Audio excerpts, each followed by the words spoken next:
Welcome to another lesson in integral calculus. So this is the part in our course wherein every other day or every other 2 days I'm going to lay down a new technique for getting the integral of functions. So this one is about the integral of powers of sine and cosine function. So we shall begin with this trigonometric identity. We shall use this often. At least when we are working with the square of sine of x or the square of cosine of x. So in your trigonometric books, they list this among the power reduction formula or power reduction identities. And the reason why it's called power reduction identity is because, look at this, this is the square of sine, and we are able to produce a function, a trigonometric function whose degree has been reduced from 2, it is now degree 1. So that is why it is listed among the power reduction formula. But this one is also listed under the double angle identities. Okay? Look at that, double angle identities. So from your sum of angle identities, cosine of alpha plus beta, okay, you know this to be cosine, cos, that was the mnemonics that I used to remember when I was a student. Cos minus sin. And so we will just apply this to cosine of 2x because cosine of 2x is just cosine of x plus x. Okay? And so cosine of 2x is going to be cosine of x minus sine of x times sine of x. Okay? And so this becomes the square of cosine of x minus the square of sine of x. From there, we will replace the square of cosine of x with another Pythagorean identity, 1 minus the square of sine of x, and then we will combine similar terms. We will solve for the square of sine of x, and there you have it. The square of sine of x is equal to 1 minus 2x all over 2. So one of the challenges in these identities to remember when it's going to be minus and when is it going to be plus. So when it's the square of sine, it's minus. But when it is the square of cosine, it's going to be 1 plus. Now pay attention to these patterns here because we shall not be integrating the square of sine of x from here up to eternity, okay? There will be variations in our functions. So let's say, for example, our sine is the square of sine of 2x. So how shall we use your power reduction formula? Okay, look at the pattern here. It is still 1 minus cosine all over 2, but this one becomes doubled, okay? Look at that. It becomes 2 times 2x. That's 4x. How about when it is the square of sine of 5 of x? Look at that. 5 of x times 2. It becomes 1 minus cosine of 10x all over 2. What if the angle is 11x? Okay? The square of sine of 11x. So again, it's going to be equal to 1 minus cosine of 2 times 11x all over 2. Okay? Now, how about when it is the square of sine of 1/2 x? It's the same. So it's going to be 1. Okay? My eyes is closed. I'm not looking. I swear. So it's going to be equal to 1 minus cosine of 2 times 1/2 of x. And that's just x, cosine of x all over 2. So again, just like what I told you, one of the challenges here is in never forgetting the pattern. When it is the square of sine, it's 1 minus. But when it is the square of cosine, it's 1 plus.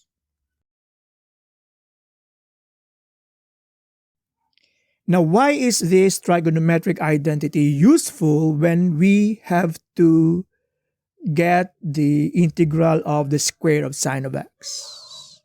Because whenever we see this, all we have to do is replace it by this function. So it's going to be the integral of 1 minus cosine of 2x all over 2. And it is easy to get the integral of that. We will just separate it into two terms. And we will apply what we know, okay? The basic antiderivatives of functions. And you know that this is equal to 1/2 times x. Minus, we will just copy this. And the integral of cosine of 2x is 1/2 sine of 2x. And it becomes 1/2 x minus 1/4 times sine of 2x. So I hope now that you can see here, okay, the wisdom of paying attention to the trigonometric identity. In effect, we are not getting directly the integral of the square of sine of x. We shall replace the square of sine of x by a trigonometric function of degree 1.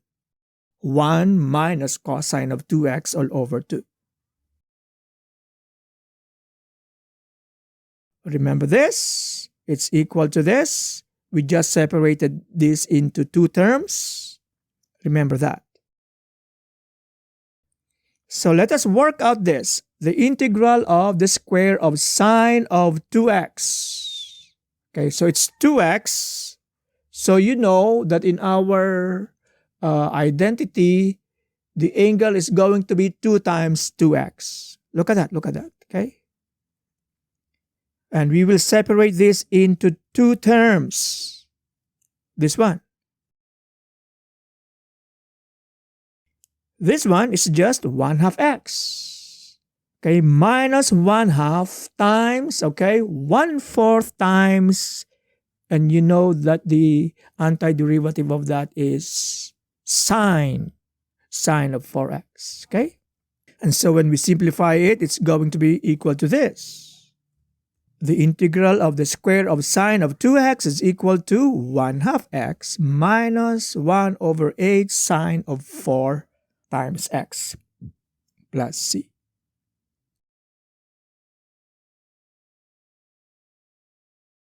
Okay, so this is the thing to remember. This or this. This is just separating the identity into two terms. Now, how about when it's the square of sine of 3x? Get the integral of the square of sine of 3x. Okay, I'm not looking. So it's going to be equal to the integral of 1 minus cosine of 6x all over 2 dx. Okay, I just separated it into two terms. So it's going to be the integral of 1/2 dx minus 1/2 times cosine of, again, okay, 2 times 3x is cx dx. So this one is 1/2 x minus 1/2 times 1/6 sine of 6x. And we simplify, this one becomes 1/12. The integral of the square of sine of 3x is equal to this. 1/2 x minus 1/12 times sine of 6x. Another one. Get the integral of sine of 5x or the square of sine of 5x. I will separate the identity into two terms, so it's going to be, this is so much easier now compared to this, okay? Because these are the basic antiderivatives. So it's equal to 1/2 x minus 1/2 times, okay? The antiderivative of that is 1/10 sine of 10x. And then we simplify.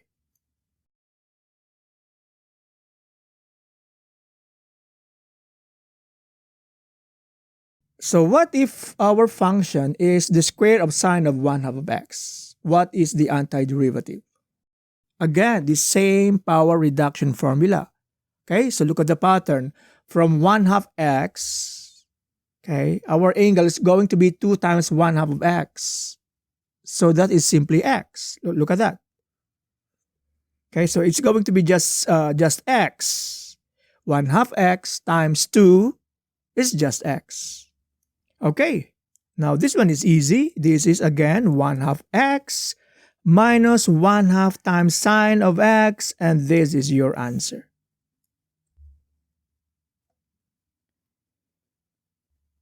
Now, how about when it is the square of cosine of x? Again, okay, the challenge here is to remember the identity. When it is the square of sine of x, it's minus 1 minus cosine of x all over 2. But when it is the square of cosine of x, it's plus 1 plus 1 plus cosine of x all over 2. Okay? So basically, it's the same, okay? It's the same. It's just that the terms or the operation between the terms will be different. Okay, from minus, it becomes plus.